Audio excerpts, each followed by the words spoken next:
தமிழ்நாடு அரசு போக்குவரத்து கழகம் திண்டுக்கல் மண்டலத்தில் சுழற்சி முறை பேஜ் என்று நீதிமன்ற உத்தரவின் பேரில் நடத்துகிறோம் என்று நிர்வாகம் செயல்படுத்தி கொண்டிருக்கிறது.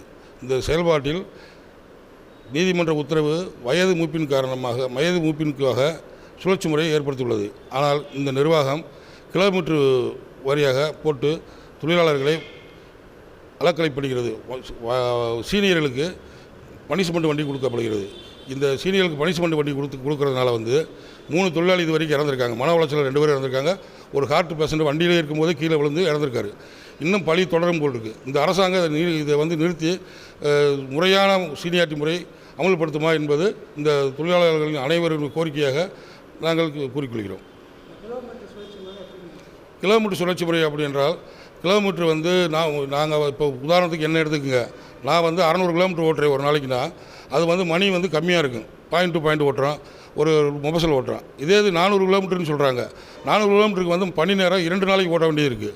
அப்போ இந்த 400 கிலோமீட்டருக்கு குறைவானது சீனியர் கொடுக்கும்போது 2 நாள் பணிச்சுமை அதிகமாக இருக்கிறதுனால அவங்களால ஓட்ட முடியல. அதேமாரி டவுன் பஸ் ஓட்டினவங்கள மலை வண்டிக்கு போகிறாங்க. அவங்க 20 வருஷமாக டவுன் பஸ் ஓட்டுறாங்க.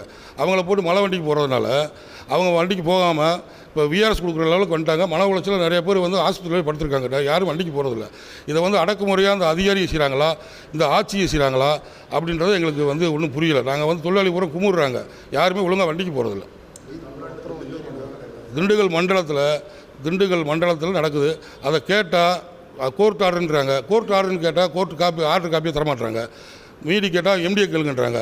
எம்டி சார்கிட்ட கேட்டதுக்கு நான் கோர்ட் ஆர்டரில் செய்யலை, நான் தண்ணி சேர்த்து செய்கிறேன், உங்களால் என்ன செய்ய முடியும் செஞ்சுக்கன்னு சொல்கிறார்.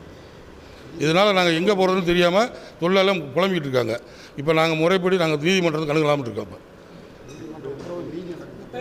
பொதுச்செயலாளர் பொன் செந்தில் தோமுசா.